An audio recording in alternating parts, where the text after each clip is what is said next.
मेरी टीम ने केटी हॉपकिंस का वीडियो भेजा है जिसमें वो कुछ कनाडाई मुसलमानों से बात कर रही है। मैंने अभी तक ये वीडियो नहीं देखा।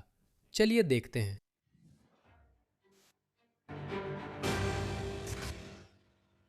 आप लोग इस्लामिक अवेयरनेस वीक मना रहे हैं। क्या ये रायरसन एमएसए की मुस्लिम स्टूडेंट एसोसिएशन की तरफ से है? हाँ, सही है ना? हर साल समर अवेयरनेस वीक में हम इस्लाम धर्म का प्रचार और अन्य बातें बताते हैं। ये क्या बोल रहा है? मुझे तो समझ भी नहीं आ रहा। बड़बड़ाना बंद कर भाई। साफ साफ बोलो।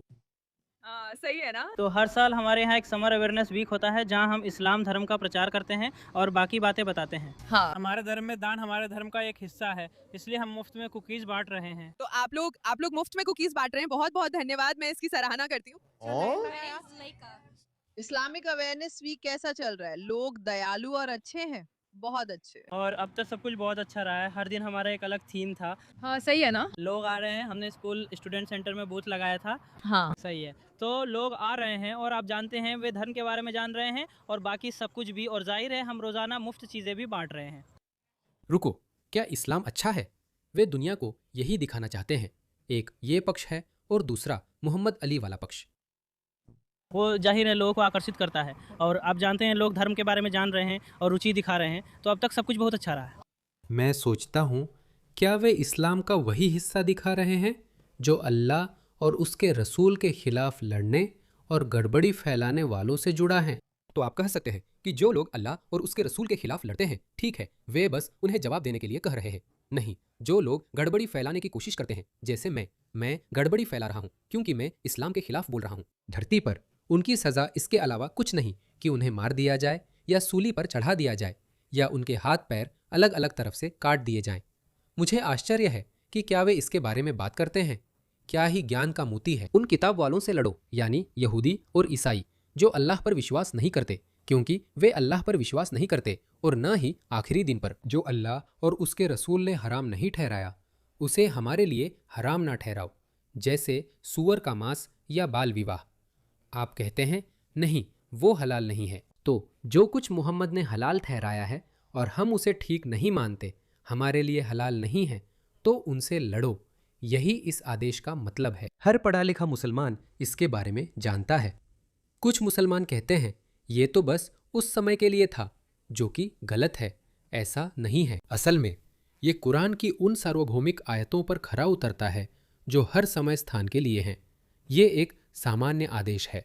इसे सिर्फ आईएसआईएस ही नहीं, बल्कि मोहम्मद हिजाब भी आपको बताएंगे कि ये सच है।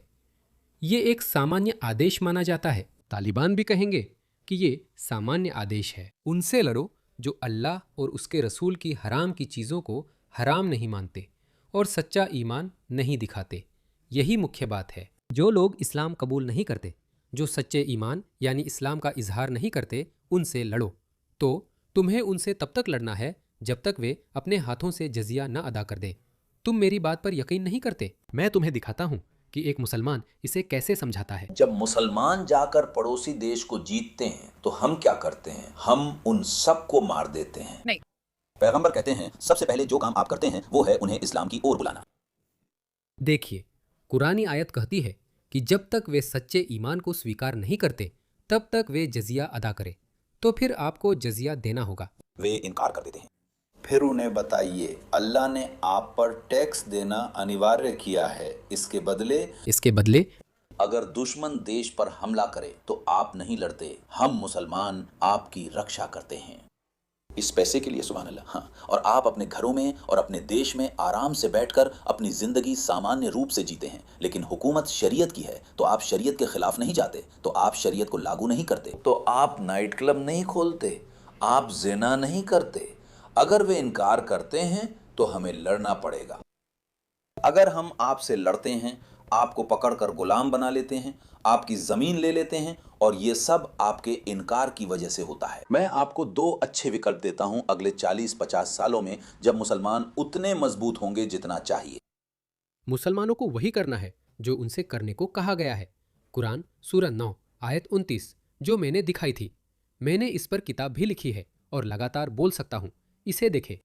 जब आपके रब ने फरिश्तों से कहा मैं तुम्हारे साथ हूँ, तो ईमान वालों के कदम मजबूत कर दो। मैं दहशत यानी अर्रौब डाल दूंगा। ये है दहशत। अल्लाह कहते हैं कि वो उन लोगों के दिलों में दहशत डाल देंगे जो ईमान नहीं लाते, यानी आप, मैं और गैर मुसलमान। तो ये मुसलमानों के लिए एक आदेश है, इसलिए गर्दनों पर वार करो और उनकी हर उंगली के जोड़ पर वार करो। यह फिर से एक सामान्य आदेश है। मुझ पर विश्वास नहीं?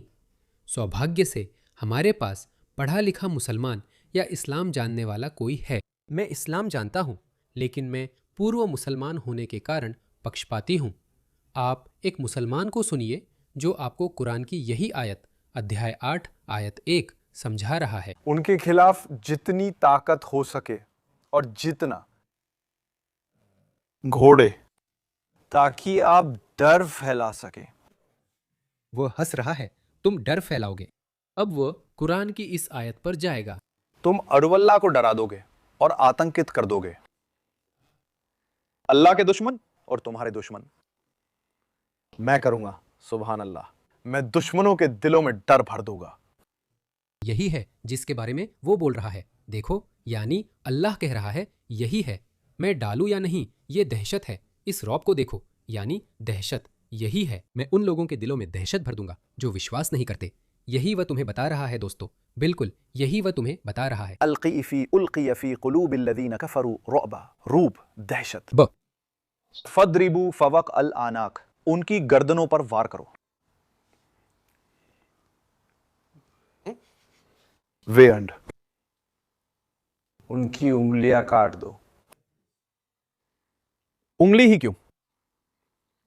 क्योंकि वे लड़ नहीं सकते। वे लड़ नहीं सकते। जीनियस। वो उन्हें बड़ी समझदारी से अक्षम करता है। तुमने हाथ काट दिया। टा।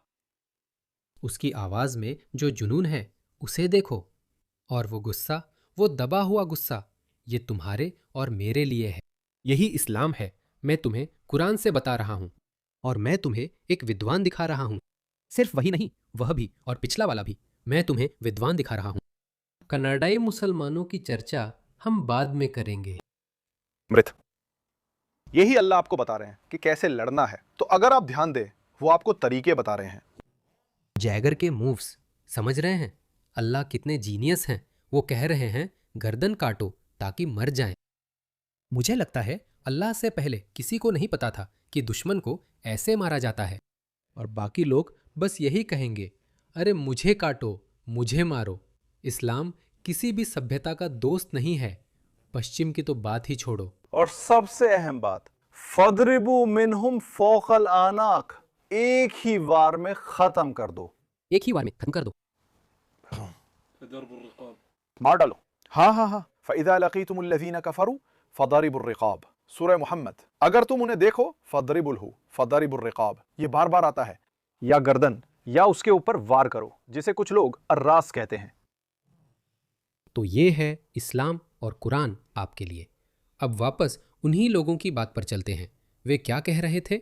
देखो, क्या ये प्यारा नहीं है? इसे देखो, कितना प्यारा है। हम कितने अच्छे हैं।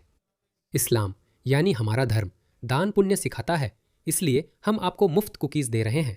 लेकिन वह बेवकूफ नहीं है। मैं यूके से आती हूँ। वहाँ पर हमें एक तरह की समस्या है। मुझे ऐसा लगता है कि यूके में धीरे धीरे शरीयत कानून आ रहा है। आपका शरीयत के बारे में क्या विचार है?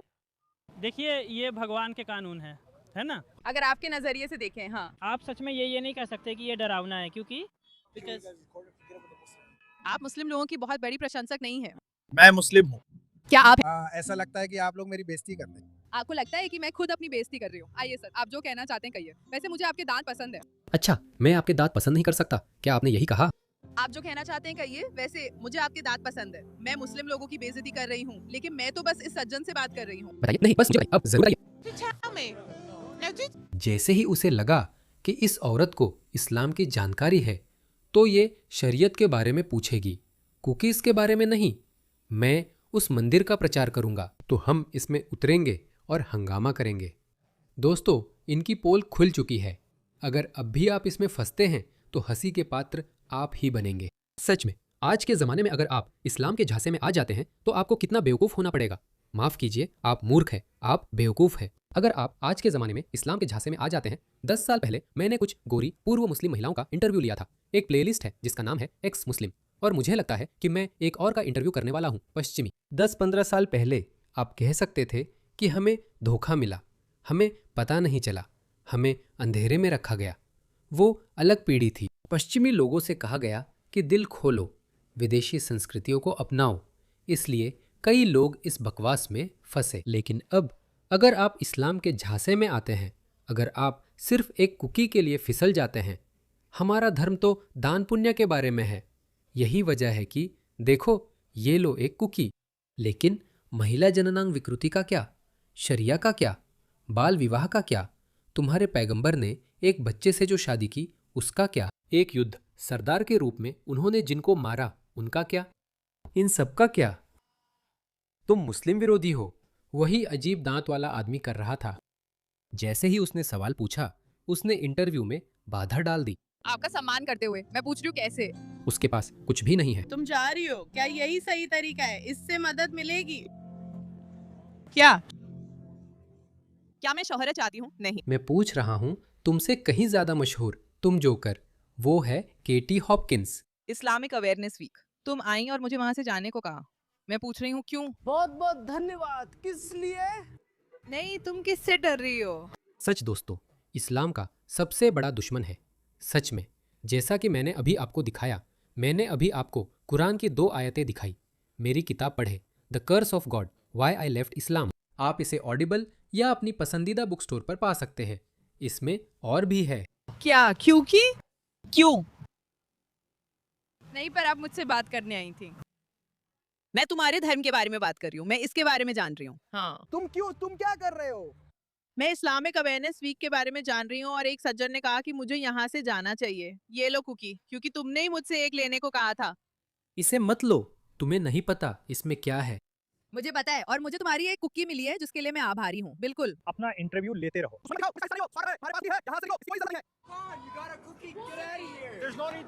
मेरे पास कुकी है तो मुझे यहाँ से जाना चाहिए। मुझे क्यों जाना चाहिए सर? ये लोग ऐसे ही है, ये सब गुंडे हैं, ये सब हिंसक गुंडे हैं। जैसे मुझे माफ कीजिए, फिर उन्होंने कहा इन्हें गोली मत मारो।